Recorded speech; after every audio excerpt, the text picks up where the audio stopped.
Hello Leo, Sun and Rising and Venus signs. Kamusta kayo? Sana po ay nasa mabuti kayong kalagayan. Welcome back po sa Star Tarot. At kung bago kayo rito, welcome din po kayo. Please subscribe, like, share my videos, and leave me a comment po kung naka-resonate kayo. Thank you. Tignan natin kung ano mga messages para kay Leo. We have inner conflict, morality, conscious choice. So, ang iba sa inyo dito, maybe you are in the middle of the, making a decision, kumbaga, no? Nasa stage kayo of fork in the road na maaaring meron kayong kailangang pagdesisyonan, pero you can't make a decision yet, no? Sa ngayon, for whatever reason. Pwedeng kulang ang impormasyon na hawak mo kaya hindi ka pa makapagdesisyon, or baka nasobrahan naman, baka ang dami mong alam kaya tuloy nalilito ka, no? So pwedeng ganun ang ganap dito, or maaaring merong mga outside forces, no, na nakaka-impluwensya sa inyo kaya mas lalong nalilito ka because meron ka din sariling judgment at nakikinig ka din, no, sa mga sinasabi ng iba sa iyo. Kaya mas lalo kang nalilito, you know. So, what else? We have the prison with self-sabotage, poverty consciousness, ayan. So, you're getting in your own way. Negative thinking ito, negative energy ang bumabalot sa inyo sa ngayon, Leo. You know? So, siguro, meron kang iniisip na negatibo. Meron kang iniisip na kung paano ka mag-progress, pero ikaw naman ang pumipigil sa sarili mo. Diba? Maaring ganon. Pwede rin na meron kang mga, siguro magaganda din ang ideas mo, magaganda rin yung plano mo, pero pag magsisimula ka ng gawin ito, pumapasok na doon na, pumapasok na sa isip mo yung, I can't do this. Diba? Hindi ko kaya to. Hindi ko to mapagtatagumpayan. Sayang lang ng oras ko rito. Sayang lang ng pera ko rito. No? Yung mga ganon. Kaya, in a way, talagang ikaw din yung kusang pumipigil, no, sa sarili mo. Ikaw lang din ang nagsasabotahe sa sarili mo.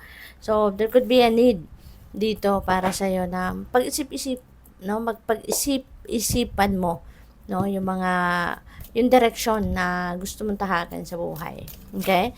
Kasi otherwise, if you are going to continue like that, no, na hindi ka makakapag-move forward sa buhay, hindi ka makakapag-move on kasi, diba, pinapairal mo yung negative thoughts mo, yung mga siguro meron dito mga self-limiting belief din, no? Meron kang mga paniniwala na yun ang pumipigil din sa'yo. So, what else? We have feather. Someone you know is undependable and insincere.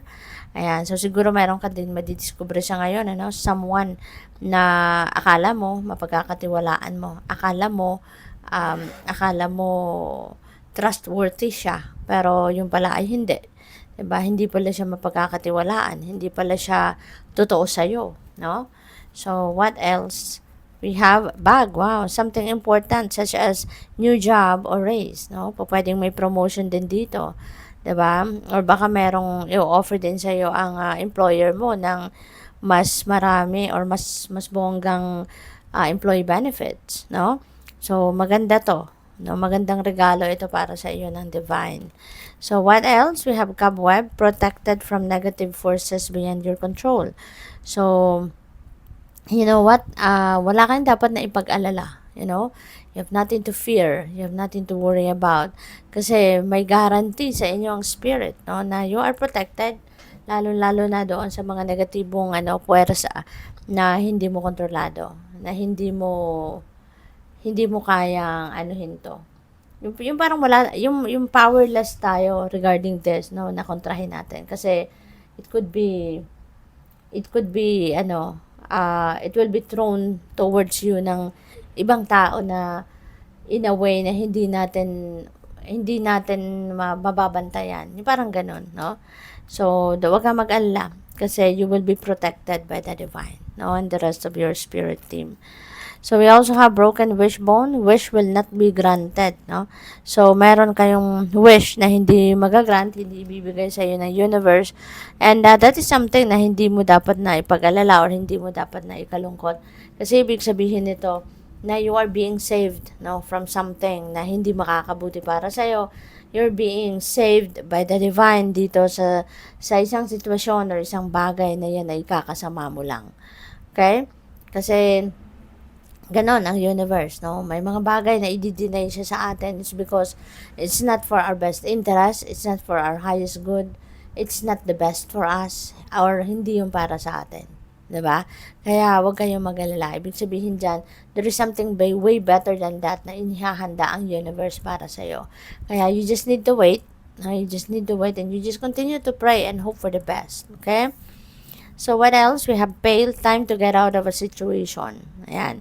So, ito, yung pagsiself-sabotage ninyo, kailangan mo na yan. That is a must, no? Na kailangan mo nang iwanan yan, talikuran yan, leave that behind you. Yung pag-negative thinking na yan, pag-negative thoughts na yan, let it go. Release it, otherwise you will not progress. Otherwise, may stuck ka lang kung nasaan ka.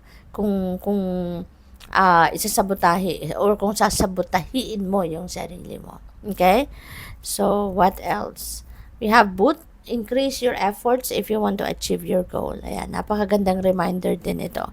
Kasi kung para sa iba sa inyo, kung hindi talaga kayo mag-effort, edi wala. Diba? Walang mangyayari. Kasi yung success, kailangan nating magsipag, kailangan natin mag-take action, kailangan nating may gawin tayo para mapagtagumpayan natin ang isang bagay.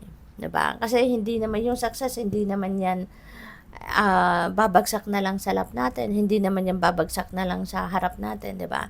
Na wala tayong effort na gagawin. No, we need to take extra effort. We need to persevere, we need to persist, 'di ba? Para mapagtagumpayan natin ang lahat. Okay? So good luck sa iyo.